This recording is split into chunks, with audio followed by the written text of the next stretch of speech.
गुरु ब्रह्मा गुरु विष्णु गुरुदेवो महेश्वरा गुरु साक्षात्। মৃত্যু কখন আসে তা আমরা জানি না, কিন্তু শাস্ত্র বলে অকাল মৃত্যুও কখনো হঠাৎ আসে না, সে আগে সংকেত পাঠায়। আর আশ্চর্যের বিষয় কি জানেন, এই সংকেত অনেক সময় বাইরে নয়, আপনার নিজের ঘরের ভিতরেই লুকিয়ে থাকে।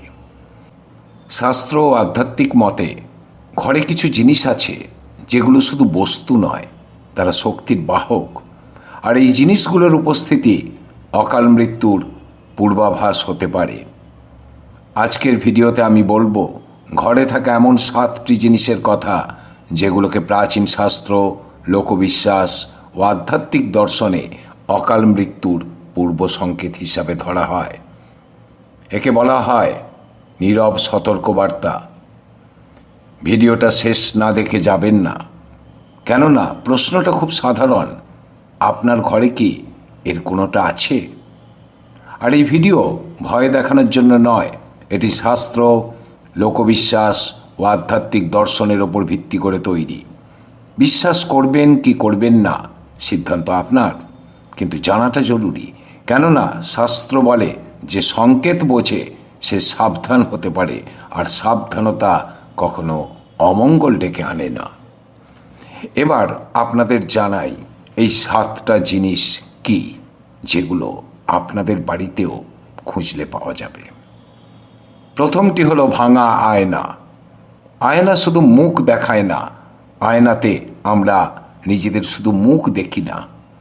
শাস্ত্র বলছে আয়না আত্মপ্রতিফলনের প্রতীক। ঘরে রাখা আয়না যদি কোনো কারণে হঠাৎ ভেঙে যায় আচমকা, সেটাকে কিন্তু অশুভ লক্ষণ হিসাবে ধরা হয়। আর লোকবিশ্বাসে বলা হয় ভাঙা আয়না মানে জীবনী শক্তির ছেদ সেই পরিবারের কারো না কারো। বহু পরিবারে দেখা গেছে আয়না ভাঙার কিছুদিনের মধ্যেই ঘটেছে বড় দুর্ঘটনা, এমনকি অকাল মৃত্যুর ঘটনাও ঘটেছে। আর এই বিশ্বাসটা আজকের নয়, বহু প্রাচীনকাল থেকেই বিশ্বাস মানুষের মধ্যে রয়েছে। শাস্ত্রে বলা হচ্ছে ভাঙা আয়না কখনো ঘরে রাখা উচিত নয়, কেননা আয়না ভাঙে না, ভাঙে আত্মার প্রতিফলন, আর প্রতিফলন ভাঙলে শক্তির ভারসাম্য নষ্ট হয়। দ্বিতীয় জিনিস, নিজে নিজে নিভে যাওয়া প্রদীপ। শাস্ত্রে প্রদীপ মানে জীবন। ঘরে নিয়মিত জ্বলা প্রদীপ ইতিবাচক শক্তির প্রতীক। কিন্তু যদি কোনো দিন দেখেন বিনা বাতাসে কোনো কারণ ছাড়াই প্রদীপ হঠাৎ নিভে গেছে, ভাবতে হবে, কেননা আধ্যাত্মিক মতে এটা খুবই গভীর সংকেত। কেননা হাওয়া নেই, প্রদীপের তেল ফুরোয়নি, প্রদীপের সলতে ঠিকই আছে, তাও নিভে গেল প্রদীপ। বিশ্বাস করা হয় ঘরের শক্তি ক্ষেত্রে কিছু একটা ঠিক নেই, কোথাও কিছু একটা রয়েছে। আর লোকবিশ্বাসে বলা হয় এটি গৃহদেবতার অশান্তি বা জীবনী শক্তির ক্ষয়কে নির্দেশ করে। কাজেই এই লক্ষণকে অবহেলা করতে নেই। তৃতীয় যে জিনিসটা আপনাদের ঘরেও ঘটেছে বা ঘটতে পারে, আচমকাই পূর্বপুরুষদের ছবি দেওয়াল থেকে খুলে মাটিতে পড়ে ভেঙে যাওয়া। ঘরে বহু মানুষই তাদের পূর্বপুরুষদের ছবি রাখেন, স্মৃতি হিসাবে রেখে দেন, কিংবা নিয়মিত মালা, ফুল বা জল পরিবেশন করেন। কিন্তু আধ্যাত্মিক মতে এটা হলো একটা শক্তির সংযোগ। পূর্বপুরুষদের ছবি ঘরের মধ্যে রাখলে সেটা একটা শক্তির সংযোগ সৃষ্টি করে। কিন্তু যদি কোনো দিন আচমকাই সেই ছবি পড়ে যায় বিনা কারণে, লোকবিশ্বাস বলছে এটি আত্মার সতর্কবার্তা। অনেকে মনে করেন পূর্বপুরুষরা কিছু একটা সতর্কতা জ্ঞাপন করতে চাইছেন, বলতে চাইছেন আপনাকে এই ছবির ভেঙে পড়া দিয়ে। এটা আপনাদের বাড়িতে রাখা গুরুদেবের ছবি, এক্ষেত্রেও কিন্তু একই ঘটনা। যদি পড়ে ভেঙে যায়, সেক্ষেত্রে সেই ছবি কিন্তু ইঙ্গিত করছে কিছু একটা ঘটতে চলেছে সেই পরিবারে। হয়তো কোনো বিপদের সংকেত, হয়তো কোনো অসমাপ্ত কর্ম। কিন্তু আমরা এগুলোকে সাধারণ ঘটনা বলে মনে করি। এর পিছনে কোনো ইঙ্গিত আছে কি না সেটা আমরা খুঁজি না অথবা বিশ্বাস করি না। ঘড়ির থেমে যাওয়া, অনেকের পরিবারই এই রকম ঘড়ি রয়েছে যে ঘড়ি আচমকাই থেমে গেছে, ব্যাটারি দিয়েও চালানো যায়নি, অথবা কোনো ঘড়ি চলতে চলতে বিনা কারণে কোনো রকম টেকনিক্যাল ফল্ট ছাড়াই থেমে যায়। আপনারা জানেন সময় কখনো থামে না, ঘড়ির মধ্যেও সময় আবদ্ধ নয়, সময়কে আমরা পরিমাপ করি, কাজেই সময় প্রবহমান। আর শাস্ত্র লোককথায় ঘড়ির থেমে যাওয়া একটা ভয়ঙ্কর প্রতীক। বিশেষ করে যদি বন্ধ ঘরে কারো স্পর্শ ছাড়াই ঘড়ি থেমে যায়। বহু মৃত্যুর ঘটনায় এই বিষয়টা বারবার উঠে এসেছে। দেখা গেছে একটা নির্দিষ্ট সময়ে ঘড়ি থেমে গেছে, আর সেই সময়ই কারো মৃত্যু ঘটেছে কিংবা দুর্ঘটনা ঘটেছে। এটাকে বলা হয় সময় চক্রের ছেদ, আর সেটাই ডেকে আনে কোনো একটা অদ্ভুত ইঙ্গিত, যেটার পরিসমাপ্তি ঘটে কখনো অকাল মৃত্যুতে, কখনো বা দুর্ঘটনায়। বাড়িতে রাখা সুস্থ গাছ হঠাৎ শুকিয়ে যাওয়া। দেখুন, বাড়িতে বিশেষ করে ঘরে অনেকেই গাছ বসান, গাছ রাখেন টবে। এটা অনেকে বিশ্বাস করেন ঘরের সৌন্দর্য বিধান করে, কেউ বা ভালোবেসে গাছ টবে রাখেন। বাস্তুশাস্ত্র মতে, আধ্যাত্মিক মতে গাছ জীবনী শক্তি শোষণ ও প্রদান করে। আপনারা নিশ্চয়ই জানেন যে গাছ আমাদের অক্সিজেন যোগায় আর আমাদের কার্বন ডাইঅক্সাইড গ্রহণ করে, অর্থাৎ আমাদের কাছ থেকে জীবনী শক্তি শোষণ করে আর আমাদের জীবনী শক্তি যোগায়। কিন্তু যদি কোনো সুস্থ যত্ন নেওয়া গাছ হঠাৎ শুকিয়ে যেতে শুরু করে, তা কিন্তু শক্তির ভারসাম্য নষ্ট হওয়ার লক্ষণ। বিশ্বাস করা হয় এই আচমকা কোনো কারণ ছাড়াই যত্ন নেওয়া গাছ যখন ধীরে ধীরে শুকিয়ে যেতে শুরু করে, তার মানে ঘরের মধ্যে থাকা অর্থাৎ সেই পরিবারের কারো না কারো প্রাণশক্তি দুর্বল হচ্ছে। আর এই লক্ষণটাকে খুবই গুরুত্ব দিয়ে দেখা হয়। ভাবুন, 6 নাম্বার, বারবার ঘরে পাখির ঢুকে পড়া। অনেক সংস্কৃতিতে পাখিকে ধরা হয় বার্তাবাহক হিসাবে।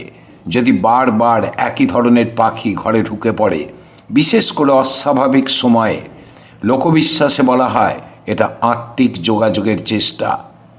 সব পাখি অশুভ নয়, কিংবা কোনো পাখিই অশুভ নয়, কিন্তু সেই পাখির আসা যাওয়ার পুনরাবৃত্তি ঘটলে বারংবার সেটাকে উপেক্ষা করা উচিত নয়।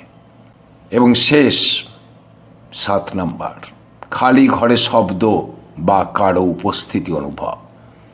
দেখুন, সব শব্দ কানে শোনা যায় না, বিশেষ করে যে শব্দের কম্পাঙ্ক 20,000-এর উপরে কিংবা 20-র নিচে, তা মানুষ শুনতে পায় না, পশুরা শুনতে পায়, বিশেষ করে কুকুর।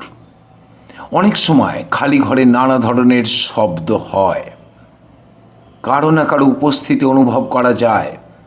সেই শব্দ কখনো শোনা যায়, কখনো শোনা যায় না। কিন্তু এসব কানের দোষ বলে, চোখের দোষ বলে অনেকেই উড়িয়ে দেন। কেউ ভাবেন হ্যালুসিনেশন, কেউ ভাবেন ভুল শুনেছি। কিন্তু আধ্যাত্মিক মতে এটা শক্তির পরিবর্তনের ইঙ্গিত। সেই পরিবারে বা সেই বাড়িতে বা সেই ঘরে মৃত্যুর আগে মানুষের অবচেতন মন অনেক কিছুই টের পেয়ে যায়।